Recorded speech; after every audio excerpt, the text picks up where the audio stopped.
GSL.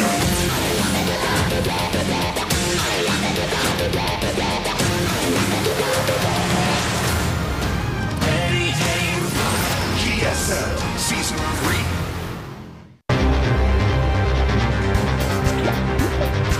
Alright guys, it's the last Code S group match for the week. It's the last GSL of the year. Now we're going to take a look at where we're at so far.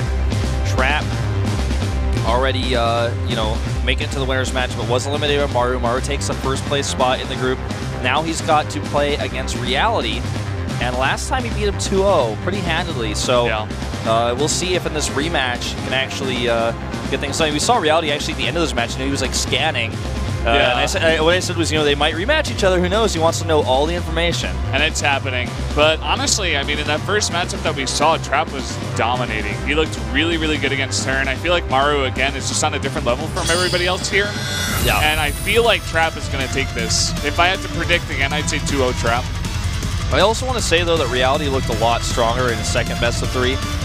He just seemed to hit his timings a little better. He seemed to have shaken off some issues he was having in his play earlier. Well, he did go STV pull 3 times in a row. Yeah. So we'll see if that ends up working out. No, in the last game he didn't go STV pull, but defended well. Yeah. So. And in the first 2 games, though, he certainly did.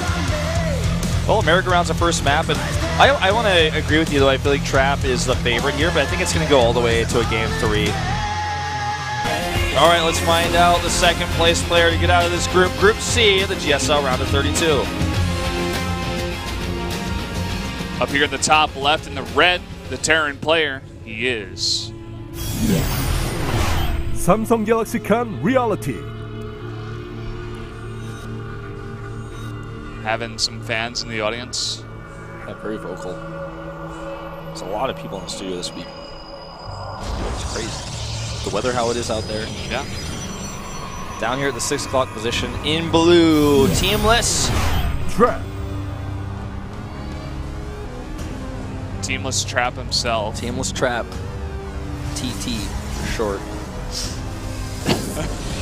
Which is also the face you make when you're sad because you're not on the team. Exactly. Exactly. See, he says, please find a good team. That's what that sign said. Yeah. He deserves one, man. Wonder who's going to pick him. Well, I mean, there's like always a bunch of rumors, but when everything is officially announced, I'm sure he'll find a good place. I mean, this guy has had a rough time, let's be honest. Like, he was on Seoul, they disbanded, or he was on STX, then they disbanded. He had Seoul, which was like kind of the shell of STX, they disband. Goes to IM, IM's having a lot of problems, and he's just never able to get to his happy place. So sad road, that's why he's TT now. And I'm pulling for him. yeah, me too. I never like to see a player who's as talented as he is stay teamless. Yeah. Unfortunately, he is going to scout in the wrong direction. Early probe scout here wants to see where his opponent is. Yeah, but it looks like it is actually going to be. Actually, it looks like it might be a factory opening here. Yeah, it looks like it was a gas first. I didn't even catch that. It's gonna be a factory opening. Wow, really fast, rushed out factory here. Not what I expected from Reality. Yeah. Let's see which variation this is. We saw a drop by Maru, totally own on Sejong. Reality's definitely been the player, I mean, you touched on this a little bit, who's changed up his style the most during this whole day today. I would say, like, looking better and better as time goes, like, changing stuff up.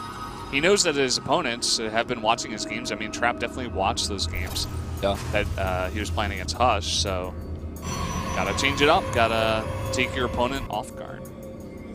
Right, you gotta keep them guessing. Some players really don't like to change it up. Like, look at a player like Innovation or Roro. They're pretty much just playing the same way all the time. It's funny that Innovation kind of plays similar. Guy with that name. Right. Well, he finds the new answer, right? He innovates something, and then he's like, okay, well, this is the best. I'm going to use it until somebody else innovates, or if I innovate a new build, then I'm just going to use that one every time. We saw, we heard, the animation sound of the Mothership core about to fire at that SC, but we did not actually get it. So it looks like it's going to be Widow Mines. We have seen, Maru do Widow Mines and Hellions. like, I think it was 1 Widow Mine and 2 Hellions. I think we might see that exact same opening here. Worked really well for Maru against Trap, maybe his coach. Someone I'm actually very close to personally, Sangteg, might have been talking to him saying, like, you know, I saw this totally wreck him. Maybe he's going to panic again if you do it. His building placement actually also letting the probes line up. He might do that again. I would go with it, you know, take Maru's strategy here. Do you see that second Hellion on the way as well? So could definitely see that. So Widow Mine is out in the same position, just like Maru. All right, here we go. Second Widow Mine queued up behind that Hellion. Yeah, wants to have somebody at home just for defense. Hellions are going to go by ground, it looks like here. 6 Marines and a Widow Mine being the dropship. Mothership core is at home. That was one of the big problems. And he sees this coming. Bunker is queued, actually. He's doing the bunker variation. All right, he needs to get that Nexus cannon off. He wants to wait the last second. Oh, doesn't get the medevac. Nope, does not. It's so low. It's doing so much healing for him here.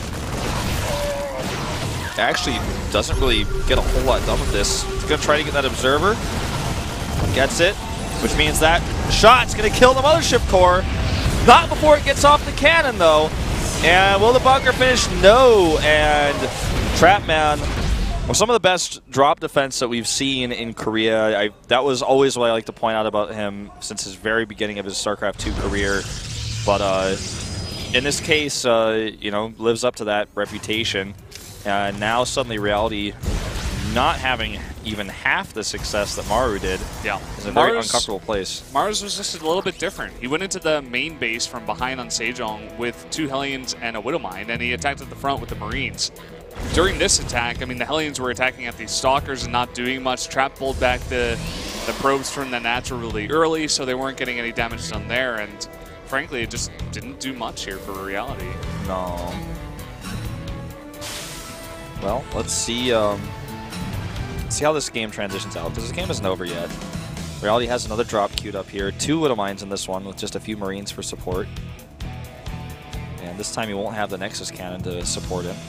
He does have 3 Stalkers and an Observer, and that second group against has another support nearby. As soon as he gets enough energy, he can use it. All right, targets down that Widow Mine, not quite enough. And we'll get 1 shot. It's several probes, I think 4 there.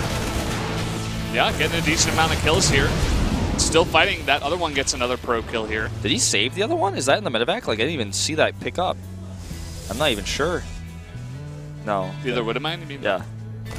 Did not save it, yeah. Well, Twilight Council and that support bay are about to finish up here. Worker count 41 to 35, so not enough damage to actually make up for the CC, or the cast for it first, excuse me, that he went for. So he's down 7 Harvesters here, and a very comfortable position for Trap now with all 4 gases up, all the tech you want. And he's even comfortable enough to now just drop those forges down. Because when you do a drop like this, you keep trading units for economy. If you don't trade very well, then you don't have to worry about your economy, and then you can just say, okay, well, you kept throwing away units, so you're not going to be able to hit me with any sort of timing attack because you just lost everything that you sent in the drop. Yeah, so comfortable. It's going to be a big difference from what we have usually been seeing, where the Terran is just back, and the Protoss doesn't really have that time to get those forges up. But Trap in the advantage, he wants to extend that advantage and get those forges. Yep. Also sees the entire base. Another drop is coming in here. The Widow Mine just dropped down. That was a great position on that Widow Mine. Had he not reacted any sooner, or if he had reacted any slower, this could have been a tragedy here. Widow Mine's still alive there, actually. Kills a Stalker. Not much else. This Hellion not getting much done either. This is starting to look like desperation a little bit here by Reality, I have to say. Doesn't even get the shot up on the Widow Mine, and these Marines are running away, but where are they going to go? Traps did a really nice job focusing down the medevac. Made it so that this push was, or this drop rather, is just going to be killed. And whatever damage it gets done, that's it. He's going to clear everything out. Looks like it just got a Stalker. He did, you know, actually catch up in workers here through all of this. Now actually taking a lead at 48. So that's important to note, because that's going to give him an incredible mineral economy that he can use to continue to get out those Marauders, get out those Marines, those barracks units. But the tech is the biggest problem here. And the tech is something, you look at the screen at the top right, that UI, it's very nice and all, but it doesn't really ever tell you where the tech is at. You look at that. He's actually you know, going to stave this drop off relatively easily. Blink's not even done yet. He's going to kill this Marauder even. Poor guy got trapped in there. How sad. Blink is about to finish here, and once that does, these drops are going to do a lot less damage. Yeah, I think he's going to have to stop with the drops. Yeah.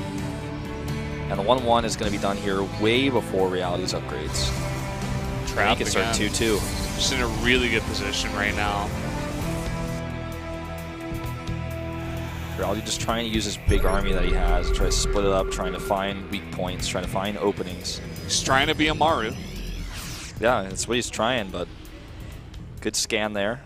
Cannons have been added for Trap. He's got this extra, you know, wiggle room to work with to add these cannons just so that he can eventually move down and take that third, which I think with Colossus range finishing and that third Colossus about to pop out, I think he's going to feel comfortable enough to just move down there and take that base. Might even take the base on the right side just because it's a little bit safer, a little bit further away. Doesn't need to be close to his opponent. Great reaction time here on this. He's actually going to be able to shut this down. Yeah, Trap realizes this. He's trying to get it dropped. And he does drop out some of those Zealots, but it's going to be cleaned up pretty easily. That was actually a really nice cleanup there. Scans here is trying to see if there's, you know, a window with all those Zealots and the Warp Prism that he made, you know, all those minerals he invested in. Does he just have one or two few groups of units that he would like to have for the defense? Maybe it's, you know, a bit too weak. Not quite. Sees the whole of Trap's army and is confident enough to just take down that third base. He has map control right now. He knows the Protoss is playing really, really safe and just defending. So he's just going to get that down. Be pretty happy about it. Yeah, he's geared up with this big quad drop, but with this many Stalkers, I don't think he's going to be able to make this work. No, not with Blink as well. So even an Observer is going to see this. So Observer sees a third base location as well. This would actually be, in my opinion, a huge mistake to commit to this right now. He doesn't have to. If he sees a Stalkers, he better turn around. Like, Reality is behind in some ways in this game, especially when it comes to tech and upgrades, but what he does have is a large army that he can use to backstab and harass. If he really commits to this and it fails, I don't know if there's any recovering. He's going for it, actually. I don't know about this. Let's see. Widowmines get out, and there's not a whole lot of support over here with Colossi. It's only fighting with Zealots and Stalkers. Cannon helps out quite a bit here too, but this actually works out pretty well for Reality.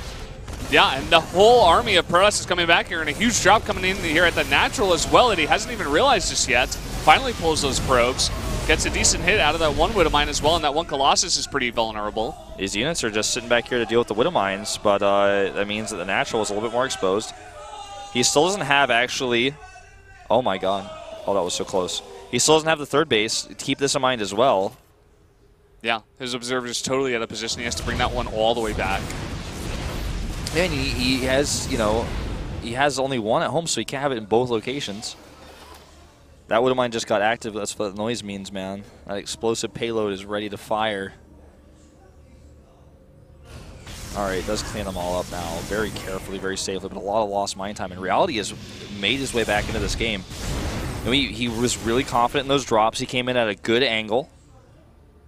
Had that failed, I'm so serious about this, it would have been almost impossible to recover. That was a great turnaround, though. He took a big risk, big commitment on that drop. Yeah, and now Trap knows he has to make something work here. He knows he's taken a lot of losses, especially on the economy side of things. He knows he's down a base for a long time. He knows that Reality lost a lot of units in those drops, so he's coming here at the front, and he's going for this attack. He has Archons and a lot of Colossi. Where are the Vikings? He's only got 6. Yeah, 6 Vikings versus 6 Colossi. This is that tech advantage we were talking about. It's a lot of Widowmines on the map. They eliminate some of those Zealots. But okay, here we go. Archons here eating some Widowmine shots. And there's just so many Colossus fire coming in here. And, you know, there's actually just way too much bio. It doesn't matter if he doesn't have a ton of Vikings. He has enough, and he has enough on the ground. His army was just too big. And he's going to crush this.